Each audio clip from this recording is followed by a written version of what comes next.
Pernahkah Anda merasakan sesuatu yang begitu intens sehingga Anda yakin itu pasti cinta, hanya untuk kemudian menyadari bahwa itu adalah sesuatu yang sama sekali berbeda? Kerinduan yang kuat itu, obsesi, perasaan berdebar-debar, terus-menerus memikirkan mereka. Sensasi setiap kali mereka mengirim pesan. Banyak orang salah mengira intensitas itu sebagai cinta. Tetapi intensitas dan cinta tidak selalu sama.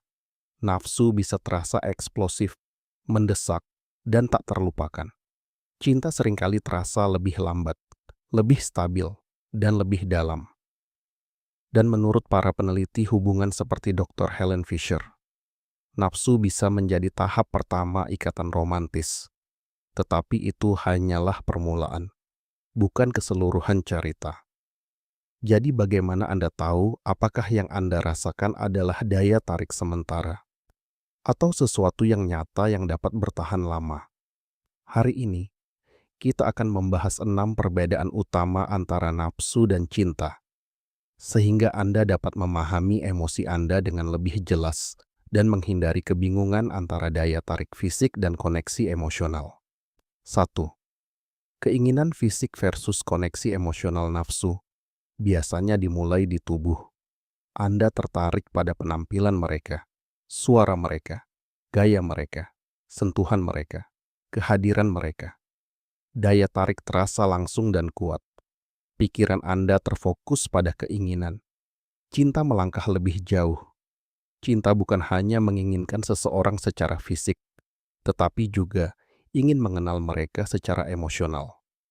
Anda peduli dengan pikiran mereka, ketakutan mereka, mimpi mereka, kisah mereka. Dengan nafsu, keheningan bisa terasa canggung kecuali ada kecocokan. Dengan cinta, sekadar berada di dekat mereka terasa bermakna. Anda tidak hanya menikmati penampilan mereka, Anda menghargai siapa mereka. 2. Nafsu membara cepat, cinta berkembang perlahan. Nafsu seringkali terasa seperti api.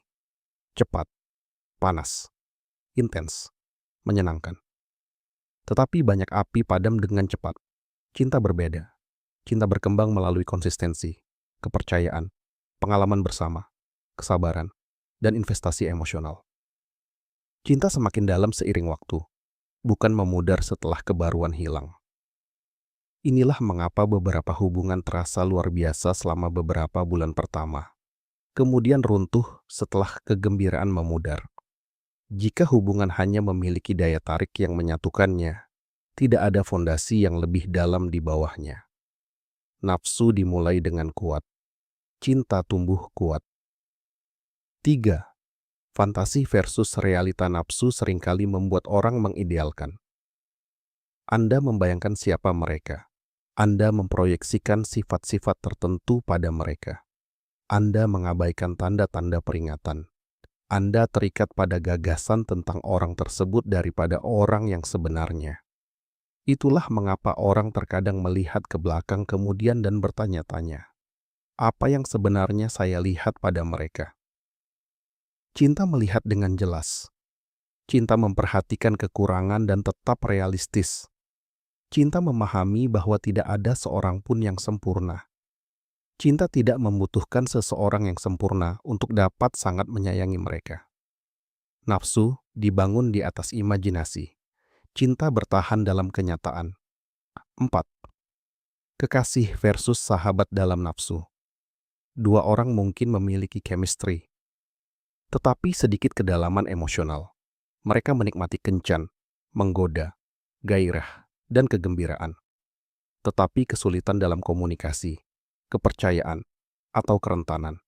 Dalam cinta, romansa dan persahabatan ada bersama. Anda tertawa bersama, berbicara secara terbuka, saling mendukung, merasa aman secara emosional, berbagi lelucon rahasia, menghadapi hidup sebagai sebuah tim.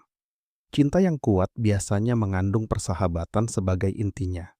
Karena gairah saja dapat memulai sesuatu, tetapi persahabatan membantu mempertahankannya. 5. Sensasi versus stabilitas. Nafsu terasa mendebarkan.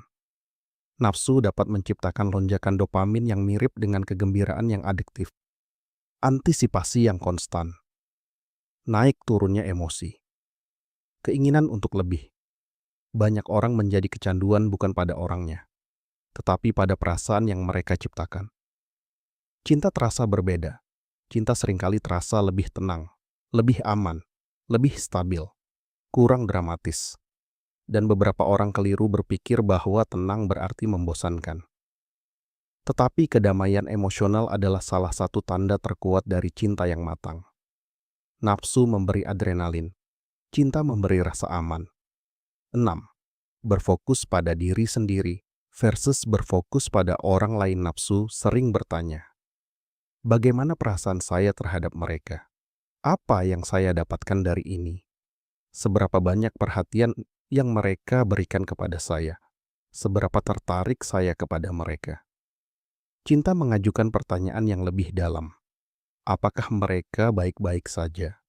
Bagaimana saya dapat mendukung mereka? Apa yang membantu mereka berkembang? Bagaimana kita membangun sesuatu yang sehat bersama? Ketika kamu benar-benar mencintai seseorang, kebahagiaan mereka penting bagimu. Bukan hanya apa yang mereka berikan untukmu. Itu tidak berarti kehilangan dirimu sendiri. Itu berarti peduli melampaui keinginan egois.